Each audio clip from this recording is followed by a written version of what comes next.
के सूत्रधार श्रीमान प्रशांत किशोर जी से कि वो हम सभी के सामने अपनी बात रखें। आप लोग जोरदार तालियों से अभिवादन कीजिए।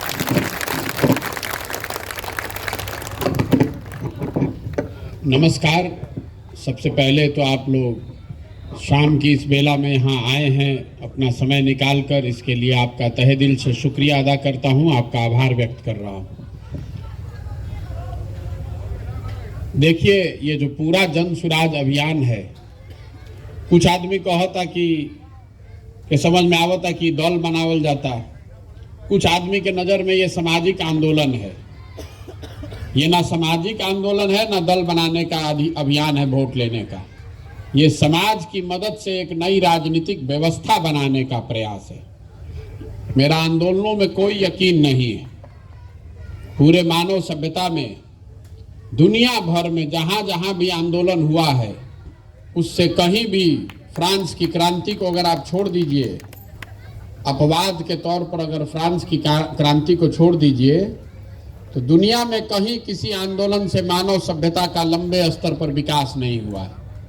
आंदोलन वो तेज हथियार जैसा है जिससे आप बड़े से बड़े पेड़ को काट सकते हैं, लेकिन आपके पास कितना भी तेज हथियार हो, आप पौधे को वृक्ष नहीं बना सकते। तो ये जो आंदोलन का प्रयास है, जैसे आपने देखा होगा, चूंकि आप लोग बिहार के हम लोग हैं, जेपी आंदोलन की बात होती है। बहुत लोग ये भी कहता है कि जेपी आंदोलन से बिहार ना सुधरल तब कैसे सुधरी। भाई, जेपी आंदोलन बिहार को सुधारने के लिए था ही नहीं। जेपी आंदोलन उस समय की कांग्रेस की सरकार जो इंदिरा जी की थी, उसको उखाड़ने के लिए था। उसमें सफलता मिल गई। बिहार को सुधारने का कोई प्रयास ही नहीं उसमें हुआ है। अभी मैं सुन रहा था, कोई सज्जन ये भी बता रहे थे कि उसी आंदोलन से निकले हुए लोग बिहार को चला रहे हैं। भाई, जेपी का आंदोलन हुआ 1975-77 के एरा में, और लालू जी पहली बार मुख्यमंत्री बने 1990 में। ये तो स्वयंभू लोगों ने अपने आप को जेपी का उत्तराधिकारी बना दिया है। जेपी ने इनको थोड़ी ना कहा था कि आप ही बनिएगा, ये तो खुद कब्जा कर लिए हैं लोग। जेपी के जाने के 12 साल 13 साल के बाद ये लोग बने। खैर, ये जो पूरा अभियान है, ये किसी की आलोचना के लिए नहीं है। राजनीति में वाद विवाद इतना ज्यादा है कि कोई किसी को मना ही नहीं सकता है। इसलिए हमारा तर्क ये है कि जिसने भी पिछले 50 साल में बिहार में शासन किया, जो दल हो, कांग्रेस है, आरजेडी है, जदयू है, भाजपा है, गठबंधन है, जिसने भी शासन किया,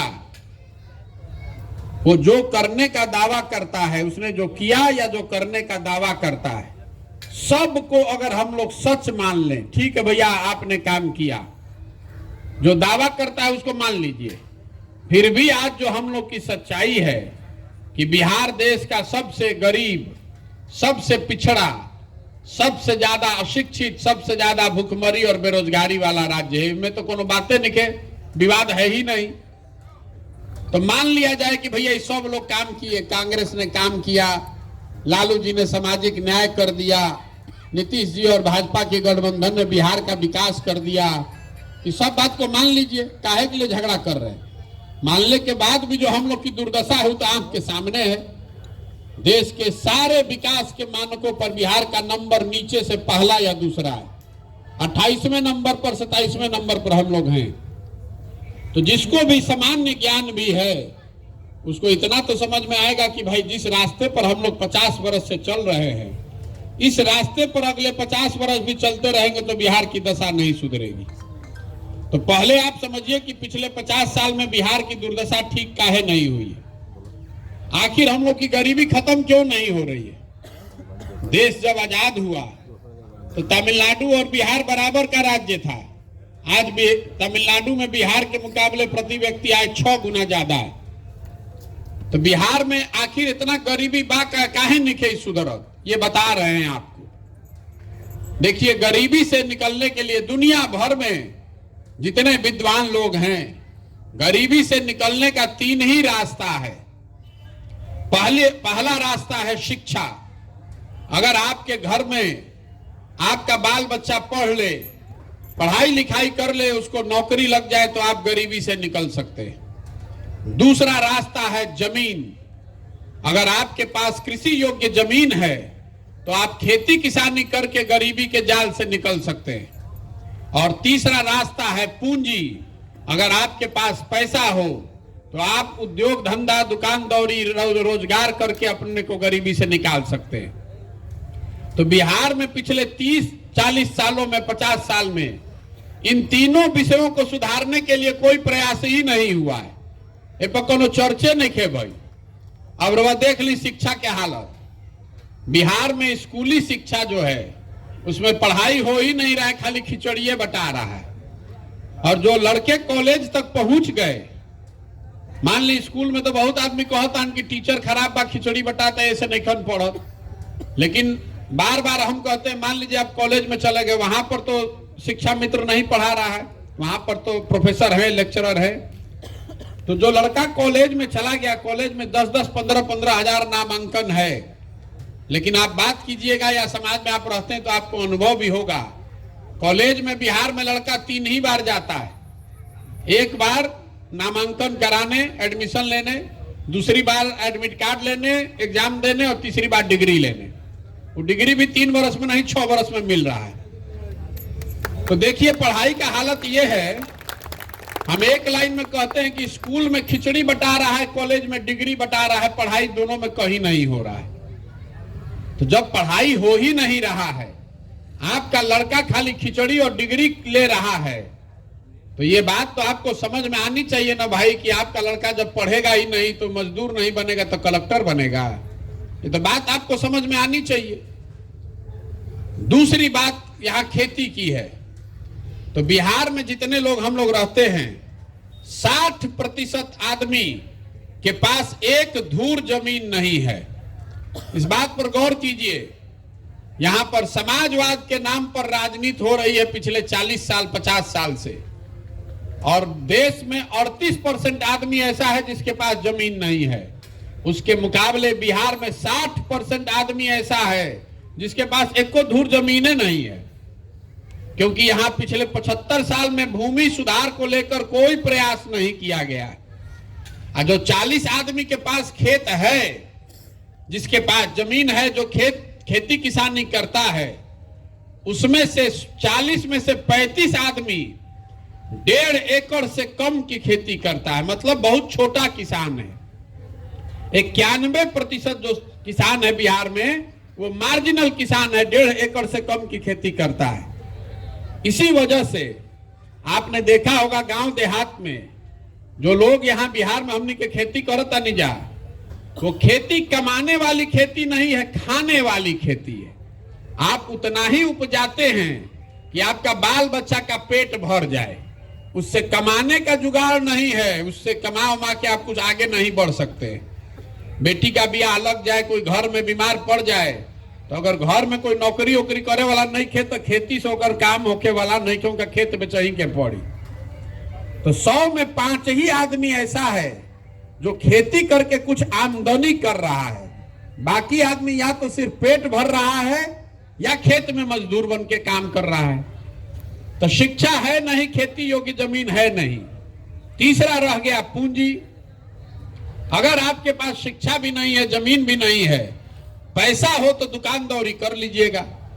मान लीजिए कि आपको बाल काटने आता है, अगर आपके पास 50,000 रुपया हो तो आप सैलून खोल लीजिएगा। 4 आदमी को रोजगार भी दीजिएगा, अपने लिए भी 500 रुपया डेली कमाने लगिएगा। लेकिन अगर आपके पास सैलून खोलने के लिए 50,000 रुपया न हो तो आपको तो किसी के सैलून में जाकर मजदूरे बनना पड़ेगा। तो बिहार में प्रति व्यक्ति आय है 35,000 रुपया आज के तारीख में। पिछले फिनेंशियल वित्तीय वर्ष में बिहार में देश में है औसत आय 1,45,000, जो बढ़िया राज्य है। गोवा में प्रति व्यक्ति आय है 2 लाख रुपया, देश में 1,45,000, और बिहार में प्रति व्यक्ति आय है 35,000 रुपया।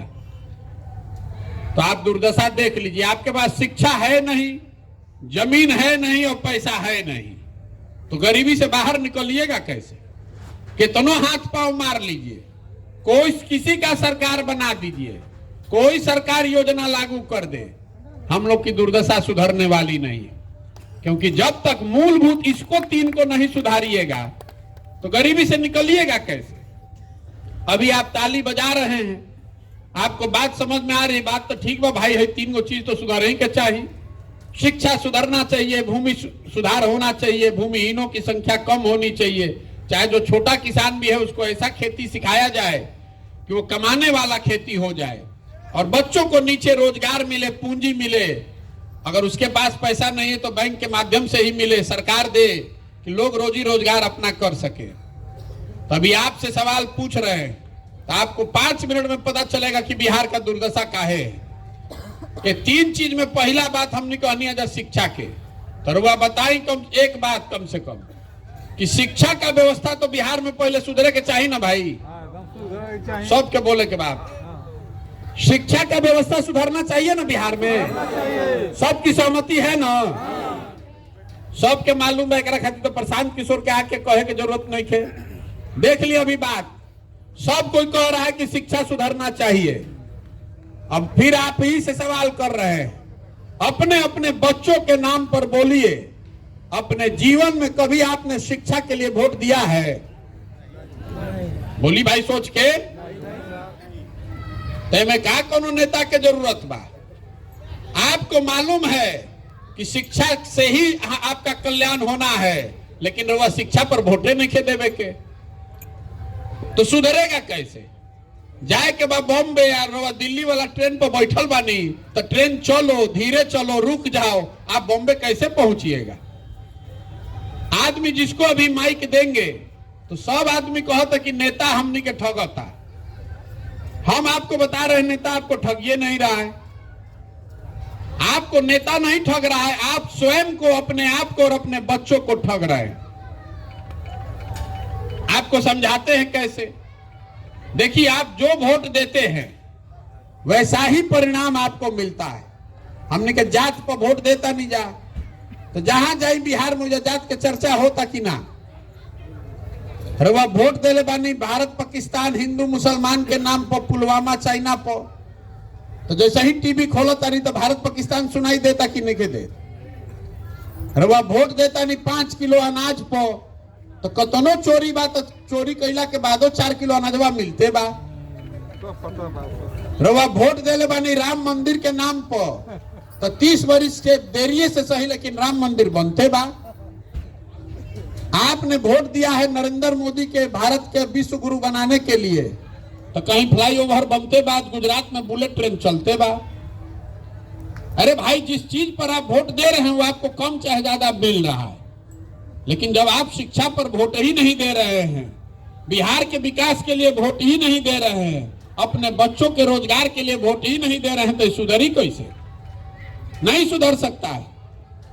इसीलिए ये पदयात्रा कर रहे हैं, गांव गांव जाकर ये बताने के लिए, समझाने के लिए, वोट नहीं मांग रहे हैं, लोगों को हाथ जोड़ रहे हैं कि भाई अगर आप अपने और अपने बच्चे की चिंता नहीं कीजिएगा तो कोई नेता, कोई दल आपकी चिंता नहीं करेगा। काहे करेगा भाई? देखिए, आदमी कहते कि नेता सब जात के राजनीति करता है। हम आपको बता रहे हैं कोई नेता भी जात का राजनीति नहीं कर रहा है। अभी वैसे पूछो कि जात के राजनीति क्या करता बिहार में, तो तुरंत आदमी को कि देखिए लालू जी जात के राजनीति करता है। हम आपको बता रहे हैं लालू जी जात का राजनीति नहीं कर रहे हैं। आपको अभी 1 मिनट में समझाते हैं। लालू जी इन न कहत कि भाई यादव समाज में जे के ही आदमी बिहार के मुखिया बनी, जे काबिल बाबू यादव समाज के आदमी मुखिया बनी, और सब यादव जी भाई लोग, आप लोग हम आरजेडी को वोट दीजिए। लालू जी नहीं न कह रहे हैं, लालू जी ये कह रहे हैं कि हमारा लड़का राज्य का मुखिया बनेगा और सब यादव जी भाई लोग, आप लोग हमको वोट दीजिए। तो भाई लालू जी जात के राजनीति कहाँ करता है? लालू जी तो अपन परिवार के, अपन लड़का के चिंता करता है, अपन स्वार्थ के राजनीति करता है। जात तो रउआ दिमाग में बैठल बा। मांझी जी उहे करता है, कोनो पंडित के नेता हो जाए तो यह कही, कोई कुशवाहा के नेता हो गए, कोई दलित के नेता हो गए, कोई मुसलमान के नेता हो गए, जे नेता बा वो अपन चिंता करता, अपन लड़का के चिंता करता। जात में रउआ और हम अझुराइल बानी जा। अगर जात के राजनीति करते लालू जी, मांझी जी, तो सारा मुसहर समाज तो बढ़िया हो गई रही ना भाई। कम से कम मांझी जी तो रहन न मुख्यमंत्री, कई गो मुसहर समाज के आदमी के कल्याण हो गए हमरा के बताई। कई गो पंडित जी लोग सुधर गइलन, जगन्नाथ मिश्रा हो तो लालू जी के होखे से सब यादव जी सब मुसलमान भाई लोग अच्छा हो गइलन जा।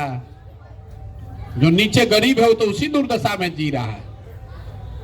आपको इस दिमाग में चक्कर में घुसे हुए हैं जात के राजनीति, जात के राजनीति। बिहार में सारा दुर्दशा का कारण जात नहीं है खाली।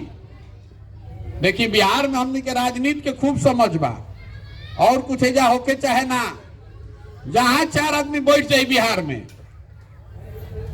घर में, दलान में, खेत खलिहान में, चौक चौराहा पर, चाय के दुकान पर, जहां 5 आदमी को बैठा दी, वो राजनीति बतियाई।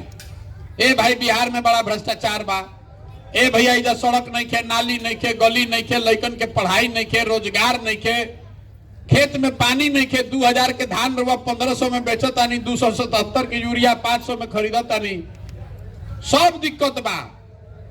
लेकिन जहिया वोट होई तो सारा ज्ञानी आदमी ये सब बात भुला जाइए। वोट के दिन बिहार में आदमी के 4 गो बात याद बा। पहला बात, भाई हमार जात का बा, के हमारा जात के खड़ा बचल ओकरे के वोट दियाई। जिन जात से बच गइलन ओकरा के धर्म के नाम पर, हिंदू मुसलमान भारत पाकिस्तान के नाम पर वोट लिया था।